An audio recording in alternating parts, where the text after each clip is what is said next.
राजकारण, समाजकारण, अर्थकारण, कायदा, कारवाई, विकास आणि इतिहास, कोकणातील घडामोडींचा लेखाजोखा आपणासमोर मांडण्याचा प्रयत्न. पाहत रहा झंझावात न्यूज, सर्वसामान्यांचे हक्काचे व्यासपीठ. महाशिवरात्री दिनी पोलादपूर जवळील महादेव डोंगर येथे हजारो शिवभक्त दाखल.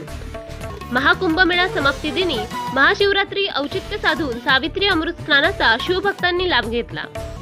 नामदार गोगावले यांच्याकडून शिवभक्तांच्या श्रद्धास्थानाची दखल पोलादपूर जवळ चरई गावालगत असणाऱ्या महादेव डोंगरावर पुरातन शिवपिंड हजारो शिवभक्तांचे श्रद्धास्थान असल्याने अनेक वर्षापासून या ठिकाणी महाशिवरात्रीला शिवभक्तांची मोठी वर्दळ असते.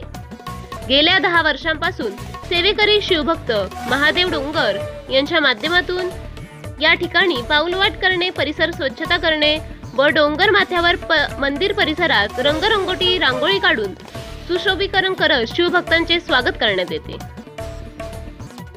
गेल्या वर्षीपासून या ठिकाणी येणाऱ्या हजारो शिवभक्तांना उपवासाची खिचडी, केळी, खजूर अशा प्रकारे उपवासाचे जिन्नस दात्यांच्या माध्यमातून शिवभक्तांना सेवा दिली जाते. सकाळी शिवभक्तांच्या माध्यमातून उंच काठीला भगवा ध्वज लावून फडकविण्यात आला.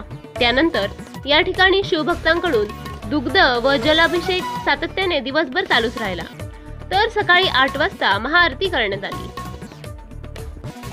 सदर कार्यक्रम यशस्वी संपन्न होण्यासाठी सेवेकरी शिवभक्त महादेव डोंगर, शिवभक्त दीपक गुतेकर, संतोष चिकणे, सचिन मेहता, अवधूत मोहिरे, रुपेश पार्टे, राजू मोरे, सुरेश माळी, शैलेश तलाठी, संदीप जाबडे, संदेश शेठ व उमेश चवातकर यासह असंख्य शिवभक्तांचे योगदान राहिले. तर उपवास जिन्नस दाते उतेकर अपेक्षा बिर्याणी गट, शिक्षण अधिकारी साळुंके, धनंजय शेठ व भरत कदम यांचे योगदान राहिले.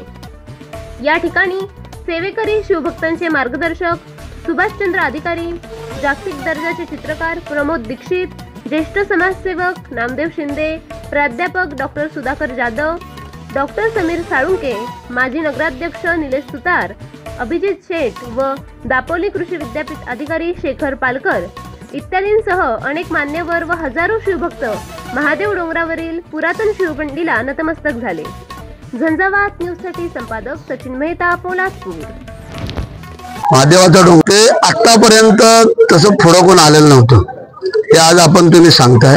कारण आम्ही आता सर्व किल्ले शिवाजी महाराजांचे टेळी असो किंवा मोठे किल्ले असो त्याचं संवर्धन करायचं जे ठरवलेलं आहे ते जर तुम्ही प्रकाश झोतात आणलं तर त्याचं हे करू आपण.